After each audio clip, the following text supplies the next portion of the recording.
I woke up in the middle of the night to the sound of voices coming from the living room. My eyes opened slowly, still heavy with sleep, until I recognized one of the voices. It was Evan, my husband. His tone was calm, almost too calm. There was another man with him. His voice was deep and rough, one I had never heard before. I lay still, trying to make out what they were saying. At first, I thought maybe it was a friend or someone from work. But then I heard a sentence that froze me completely. Make it look like an accident. The words hit me like ice water. I didn't move. I didn't even breathe too loudly, afraid the smallest sound would give me away. Their voices were low, but the house was so quiet that I could hear enough. They were talking about a hiking trip. The cliff edge. How she won't see me coming. My heart pounded so hard I thought they might hear it from down the hall. I pressed my hand against my mouth to keep from making a sound. Every part of me wanted to run, but my body felt locked in place. There was a faint shuffle of papers. Then I heard something slide across the coffee table. An envelope. I knew that sound. The stranger spoke again. You sure you want it done this weekend? Evan didn't hesitate. It's perfect. I stared up at the ceiling in the darkness, my mind racing but my body frozen. I listened to every word, burning them into my memory. 10 minutes passed, maybe more. They talked about timing, making sure no one else would be around, and how it needed to look like a simple accident. Finally, I heard the scrape of a chair and footsteps heading toward the front door. It opened, then closed. Silence. A moment later, I heard Evan's footsteps in the hallway, slow and steady, coming closer. My heart hammered so hard it hurt. I quickly shut my eyes and forced my body to relax, pretending to be asleep. The bedroom door creaked open. Evan stepped inside. I felt the bed shift slightly as he sat down for a moment, then lay beside me. His breathing was slow and steady, as if nothing had happened. I kept my eyes shut, my breathing even, and waited. I couldn't let him know I had heard a single word. I lay there for the rest of the night, not sleeping, barely moving. My mind kept replaying the same conversation over and over. Evan had just paid a man to kill me, and he was sleeping right next to me. By the time the first light of morning crept into the room, I knew one thing for sure. I couldn't let him get to the weekend. I had to disappear first. The sunlight was already slipping through the blinds when I finally sat up. It felt wrong, like the light didn't belong here anymore. Outside, cars passed, birds sang, and the world kept moving as if nothing had happened. But my world felt cracked in two. I heard movement in the kitchen. The faint clink of a knife on a plate, the hum of the fridge door closing. My legs felt heavy, but I forced myself to get up, brush my hair, and walk in like I hadn't heard a thing last night. Evan sat at the table, eating breakfast. He looked up and smiled like everything was normal. I smiled back, though it felt like my face might break if I held it too long. I sat down across from him, keeping my hands wrapped around a coffee cup to hide their shaking. He spread jam on his toast, his hands steady and casual. I couldn't stop staring at them, thinking about what they had done last night. Just hours ago, those same hands had passed an envelope to a man who promised to end my life. He bit into the toast and looked at me with a grin. You must have slept like the dead last night, he joked. My throat closed. I forced out a small laugh, hoping he didn't notice how it caught halfway. I sipped my coffee, my eyes fixed on the table, so I wouldn't have to meet his. We made small talk, the kind of safe, meaningless words you say to fill silence. He mentioned work, the weather, something about needing to get the oil changed in the car. I nodded and agreed, barely hearing him. When he finally got up and grabbed his keys, I felt my chest loosen just a little. See you later, he said, leaning down to kiss my cheek. I held still, trying not to flinch. The front door shut, and I stayed frozen until I heard his car pull away. Only then did I let out the breath I'd been holding. I walked into the living room slowly, my eyes scanning every detail. There were 2 coffee mugs on the table. One of them had a faint lipstick smudge. It could have been old, but my stomach still tightened at the sight. I ran my fingers over the coffee table. There was a clean line in the thin layer of dust, a perfect rectangle where the envelope must have been. The couch cushions still carried the shape of someone sitting there. I pressed my hand into the dent, imagining Troy leaning forward, his low voice filling this space while I lay just down the hall. I turned to the small security camera in the corner. My phone should have been buzzing with alerts last night, but there had been nothing. I opened the app and checked the feed. Every recording from last night was gone, deleted. My hands felt cold as I scrolled. It wasn't just missing. The camera had been switched off for hours. Evan had turned it off before Troy even arrived. That meant he'd planned for me never to know they were here. And if I hadn't woken up, I might never have known at all. I knew that if I went to anyone with only my word, they might smile politely, say they were sorry I felt unsafe, and send me home. Without real proof, Evan could twist the story, make me look crazy. He could charm his way out of it. I needed something solid, something no one could argue with. The next afternoon, while Evan was still at work, I walked to a small electronics store 3 blocks away. My hands were sweating the whole time, and I kept checking over my shoulder, but no one followed. I bought a small, cheap voice recorder, the kind that could fit in my palm. I paid cash and stuffed it deep in my bag before heading back. Once home, I went straight to the living room. My fingers trembled as I pushed a stack of books forward just enough to wedge the recorder behind. It was hidden, but angled so the tiny microphone pointed toward the couch and coffee table. I pressed the record button and prayed it wouldn't die on me before I had what I needed. That night, Evan came home later than usual. He moved around the kitchen for a bit, then I heard the soft click of the front door opening again. Heavy boots stepped inside, and then a voice, that same low, rough tone from before. Troy. They settled into the living room, exactly like last time. I lay in bed, staring at the ceiling, listening to their muffled conversation drift down the hall. The recorder was doing its job. I didn't move a muscle. I heard Troy's voice clearly this time. He was laughing. She's gonna go over the edge easy, right? Evan's voice followed, calm and certain. She trusts me completely. My stomach turned. They were talking about me like I was already gone. The conversation went on. More talk about the hiking trip, how early we'd start, where exactly they'd do it. Then the topic shifted to money. You'll get the other half after it's done, Evan said. I could almost picture him leaning back, relaxed, like they were discussing something as ordinary as fixing a leaky roof. I stayed still until I heard Troy's boots again, the front door closing, and Evan locking it. A few minutes later, his steps moved toward the bedroom. I shut my eyes and pretended to be asleep when he slipped into bed. When his breathing deepened, I waited another 10 minutes before sliding out as quietly as I could. My heart was pounding so hard I was sure it would wake him. In the living room, I reached behind the books and pulled out the recorder. My fingers were stiff and clumsy, but I managed to stop the recording and play it back. Every word came through clear. Troy's laugh, Evan's cold reply, the details of the plan, the payment. It was all there. I transferred the file to my laptop, then copied it onto 2 USB drives. One I slid deep into the lining of my purse, sewing the opening shut with quick, uneven stitches. The other I took the next morning to my friend Megan's house.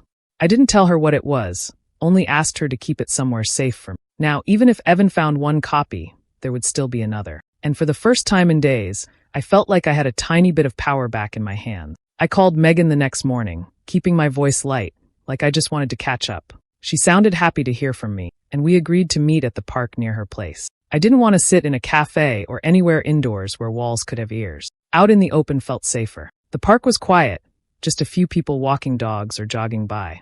I spotted her on a bench under a tree, waving as I came closer. She smiled at first, but the moment I sat down, I could feel the weight in my chest pressing forward. I tried to make small talk, but it felt forced. My words kept tangling, and finally, I just said it. I think Evan's trying to have me killed. Her smile faded instantly. What? I told her about waking up to his voice in the living room, about the other man, about what I'd heard. Her eyes grew wider with each detail, and when I pulled the small recorder from my purse, she leaned closer. I played just enough of the recording for her to hear Evan's voice and the man named Troy talking about me, going over the edge. When it stopped, she sat frozen for a moment, her mouth slightly open. Jesus, Anna, she whispered. Are you serious? I wish I wasn't. She shook her head, then grabbed my hand. You're not going back there. You can stay with me. I squeezed her hand but shook my head. Not yet. I need to know more. If I just disappear now, he might destroy the proof, or make it look like I'm running for no reason. I need to catch him with everything. Megan frowned, clearly unhappy with my answer. At least let me help. I know someone, an ex-cop who does private work now. His name's Sam. He's smart, and he doesn't scare easy. We spent the next half hour with me writing down everything I remembered, every detail from both nights, descriptions, exact phrases, times. I told her to keep it somewhere safe. If something happens to me, I said, give this to Sam. That seemed to hit her hard. She folded the paper carefully and slid it into her bag without another word. Before we left, we came up with a code phrase I could text her if I was in danger, but couldn't say it outright. It was something innocent enough that no one else would notice, but Megan would know to call for help immediately. We hugged before parting, and for a moment, I almost changed my mind about going home. But I didn't. Driving back, I kept checking my mirrors out of habit. That's when I saw it, a black SUV a few cars behind me. It stayed there when I turned right, then left, then right again. By the fourth turn, my stomach was knotted tight. And then, just like that, it was gone. I drove the rest of the way with my hands gripping the wheel so hard they ached, wondering if I'd imagined it, or if someone had just been making sure they knew exactly where I lived. I met Sam 2 days later, just like Megan had arranged. We picked a public garden near the center of town, somewhere busy enough to blend in but quiet enough to talk. To anyone passing by, we were just two friends catching up on a sunny afternoon. I sat on a bench with my bag on my lap, and Sam arrived a few minutes later. He was in his late 40s, tall with a weathered face and calm eyes that seemed to scan everything without looking like they were. We shook hands like old acquaintances. I slipped the small USB drive from my bag and passed it to him as casually as if I was handing over a stick of gum. "This has the recording," I said quietly. He plugged it into a small device he'd brought and listened with a pair of discreet earphones. His face didn't move much, but when I mentioned Troy's name, his eyes narrowed slightly. "I know that name," he murmured after pulling out the earbuds. "He's been around for years. Cash jobs only. Doesn't touch anything with an electronic trail. Careful enough that no one's nailed him yet." Hearing that made my stomach twist. This wasn't just some amateur my husband had found. This was someone who knew exactly how to make people disappear. "Don't go on that hike," Sam said firmly. "Not for any reason. You'd be walking right into it." "I'm not," I told him. "But I need enough evidence to take them both down. If it's just my word, or even the audio, they can still claim it's fake." Sam leaned back, thinking. "Then we get their faces, their voices, same time, same place." That night, after Evan left for work drinks with his co-workers, Sam came to my house. He had a small black camera, no bigger than a matchbox. He set it high on a bookshelf in the living room, angled perfectly toward the couch and coffee table. The lens was almost invisible unless you knew exactly where to look. Once it was set, Sam slipped outside to wait in his car, watching the feed on his laptop. I pretended to be asleep in the bedroom, just like before. My heart was pounding, but I forced myself to breathe evenly, listening for the door. Around 10, the low rumble of a man's voice carried down the hall. "Troy." He walked in like he'd been there 100 times, sitting in the exact same spot as before. I could hear him and Evan talking, not every word, but enough to know they were going over the plan again. The camera was catching everything. They stayed about 20 minutes, voices low and steady. When Troy finally left, Evan locked the door, then went to shower. I stayed still until Sam texted, "We got it." Later, watching the footage on Sam's laptop, I saw both of them clear as day. Evan's calm, smiling face as he spoke. Troy leaning forward, his voice matching perfectly with the audio I'd already recorded. Now it wasn't just my word. It wasn't just sound. We had them on camera, together, planning my death. The plan came together faster than I expected. Sam had already taken the footage and audio to a detective he trusted, and they agreed it was enough to set up a sting. The police wanted Evan caught in the act, his own words sealing it. I agreed to wear a wire. Just saying yes made my skin crawl, but it was the only way to make sure he couldn't talk his way out of it. They gave me a tiny microphone hidden inside my jacket and showed me how to touch the inside seam twice if I needed help immediately. Sam would be on the trail too, hidden somewhere with the police. The morning of the so-called hike, Evan was cheerful. Too cheerful. He carried the backpack, joked about how I'd better keep up. My legs felt heavy, but I forced myself to smile and match his pace. The trail wound higher, the air growing thinner, the sound of water rushing far below. When we reached a narrow stretch with a steep drop on one side, I stopped and glanced over the edge. My voice was light when I said, "So, this is where you do it." Evan smirked, not even hesitating. "Yeah, perfect spot." I laughed like it was a joke. "Make it look like I tripped?" He chuckled, slow and steady. "Exactly. That was when it happened, movement from the rocks above us." Shouts. Police officers stepped out with weapons raised, ordering him to put his hands up. Evan's face drained of color. He stammered, trying to backpedal. This isn't. But the wire was still recording, every single word he'd just said. They had him on the ground in seconds, handcuffs snapping shut. Down the trail, another group of officers moved in on Troy, who had been waiting in town. He didn't fight, just stood there with that same flat expression I'd heard in his voice the first night. When they led me back, I climbed into the back of a patrol car. My hands were shaking so badly, I had to grip my knees to keep them still. The world outside the window looked the same. Trees, sky, people walking their dogs. But for me, everything had shifted. I was alive, and they were going to prison. Evan's voice was almost unrecognizable when they dragged him to his feet. He was shouting, swearing, twisting in the officer's grip. "She's framing me. She set me up. This is all her." His eyes locked on mine for a second, and they were wild, desperate, and hateful at the same time. I didn't say a word. The police didn't either. They just kept walking him toward the cars. At the station, the detectives laid everything out on the table, literally. The audio recordings, the USB drives, the hidden camera footage, the wire from the hike. All of it lined up so neatly there wasn't room for doubt. It wasn't just my word anymore. It was his voice, his face, his agreement to have me killed. One detective leaned forward and told me something that made my stomach turn all over again. Evan had taken the envelope of cash meant for Troy and wiped my fingerprints onto it, planning to claim I'd been blackmailing him and Troy when the accident happened. In his head, I was supposed to die, and the evidence would paint me as the criminal. Troy's arrest opened up even more. The police found connections to other cases, suspicious deaths and disappearances stretching back years. It turned out I wasn't the first person he'd been paid to handle, though I might be the first who lived to talk about it. When the news broke, it was everywhere. Local stations ran the story on loop, and soon it was on national outlets too. Headlines about murder for hire gone wrong flashed on screens, and reporters camped outside my street hoping for a quote. I stayed inside. I wasn't going to be a headline for their entertainment. Megan was my shield. She kept people away, deleted the cruel messages that somehow found their way to my phone, and made sure I wasn't alone at night. Sam stepped in too, handling the detectives and lawyers when I felt too drained to keep talking. Between them, I could breathe without constantly watching the door. The prosecutor met with me a week later. She didn't sugarcoat it. I was the key witness. Without my testimony, the jury wouldn't hear the whole picture. Evan had refused every plea deal they'd offered, insisting he was innocent. That meant there would be a trial, and I'd have to sit in the same room as him again. Troy, on the other hand, didn't want to risk life in prison. He took a deal, decades behind bars in exchange for naming other clients and admitting to the plot against me. The prosecutor warned me that his testimony might make Evan even angrier, but it also made the case airtight. As the trial date was set, I could feel a strange mix of fear and determination building inside me. It wasn't over, not yet.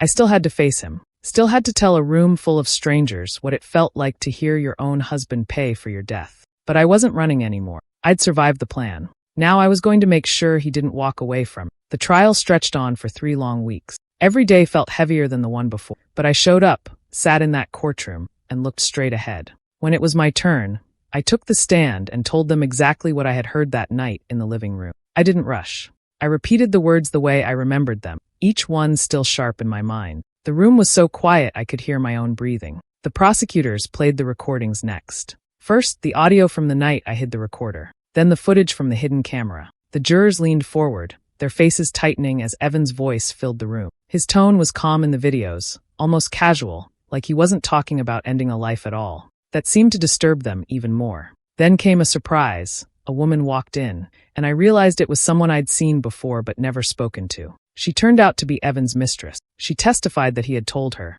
"I'll be free soon," and that he was planning a trip to wrap things up. Her voice shook when she said it, but her words hit hard. I didn't look at Evan. I didn't need to. Closing arguments were brutal. The prosecutor painted the picture clearly. A husband planning his wife's death, laughing about it, paying for it, and then trying to frame her. The defense tried to twist it, but with the evidence, it sounded desperate. The jury went out, and for hours we waited. When they came back, I could barely breathe. The foreman stood and read the verdict. Guilty on conspiracy to commit murder and solicitation. My knees felt weak, but I didn't cry. Evan just stared ahead, jaw clenched. A week later, the sentencing came. Evan got 28 years.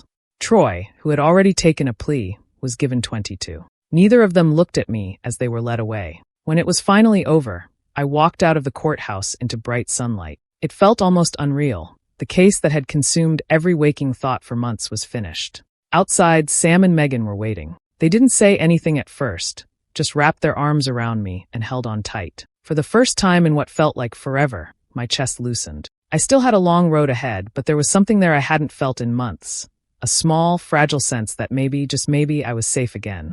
It had been a few weeks since the sentencing when the unease came creeping back. I was in the kitchen, sorting through the mail, when an unmarked envelope slid out from the stack. Inside was a single photo. It was of me, pushing a shopping cart in the grocery store last Tuesday. There was no note, no sender's name, nothing, just the image. My stomach went cold. Someone had been close enough to take it without me noticing. I called Sam right away. He came over and studied the photo, his jaw tightening. He took it with him, promising to trace where it came from. The next day, he told me the truth. It led back to Troy's younger brother. Apparently, he'd been seen hanging around town since the trial ended. The police moved quickly, putting a restraining order in place, but I knew it wasn't enough. A piece of paper wouldn't stop someone who already thought I'd ruined his family. That night, Sam sat at my table and suggested I move to a safe house the police could monitor. I didn't argue. By the end of the week, I was packed and gone. The safe house was small, tucked away on a quiet street. The police registered me under a temporary name, but even there, I couldn't shake the feeling of being watched. Every creak in the floorboards made me flinch. Every shadow outside the window made my heart race. Sam came by with boxes of security equipment, cameras, motion sensors, reinforced locks. He worked late into the night setting them all up. "You'll see everything before it sees you," he said, but I could hear the worry in his voice. A few nights later, the cameras caught something. A car drove past the safe house once, twice, then again an hour later. The fourth time, it slowed down. The headlights swept across the walls, and the driver's face was just visible in the grainy footage, Troy's brother. Sam sent the video straight to the police. They didn't waste time. 2 nights later, officers intercepted him driving by again. They arrested him on the spot for stalking and violating the restraining order. When the court date came, I had to testify again. I told them how I'd received the photo, how he'd driven past the safe house over and over. My voice stayed steady, even when his eyes followed me from the defendant's table. The judge sentenced him to jail, and I walked out knowing, at least for now, he couldn't reach me. But the whole thing left a mark. Even with him locked up, I could still feel the shadow of it all following me. I started thinking about leaving for good, not just the safe house, but the state. Somewhere far enough away that no one connected to Evan or Troy could ever accidentally run into me again. It wasn't the life I'd imagined for myself, but after everything, the idea of disappearing on my own terms didn't seem like running anymore. It seemed like survival. I moved to a small coastal town where no one knew my name. On paper, I was someone else entirely, with a clean history and no trace of what had happened. The place was quiet, with narrow streets and salt in the air. I rented a small storefront and turned it into a used bookstore. Most days, the sound of the ocean mixed with the soft rustle of pages as customers browsed. The USB drives with all the recordings and videos stayed locked away in a hidden safe behind a false wall in the back office. I never touched them, but I could never bring myself to get rid of them. They were my proof, my insurance, in case the past ever tried to claw its way back. Evenings were my favorite. I'd close the shop, walk down to the pier, and sit with a coffee, watching the waves roll in. I didn't go to crowded events or talk much to strangers. My life was small, but it felt steady, something I hadn't known in a long time. One morning, a headline caught my eye online. Evan had been attacked in prison. The article said he wasn't expected to survive his injuries. I read it twice, then closed the page. I didn't feel pity. I didn't feel joy. What I felt was finality, like a door had been slammed shut for good. Weeks passed, and I started to let my guard down. I caught myself smiling at regular customers, even laughing once in a while. The air didn't feel as heavy. For the first time, I wondered if I was finally safe enough to stop looking over my shoulder. Then, one quiet afternoon, my phone rang. The number was unfamiliar, but I answered without thinking. There was silence at first. Not the kind from a bad connection, the kind where you can hear someone breathing on the other end. I said hello once, then again, each time my voice a little tighter. Finally, a low male voice broke the stillness. "You think it's over?" The line went dead. I sat completely still, the phone still pressed to my ear. The bookstore around me was silent, the only sound the faint hum of the ceiling fan. All the calm I'd built, all the safety I'd convinced myself I had, gone in a second. The waves outside still rolled in and out, steady and endless, but I no longer heard them. Do you think I made the right choice by disappearing before Evan could go through with his plan? Or should I have confronted him face to face? Let me know what you think in the comments. I'm really curious to hear your thoughts.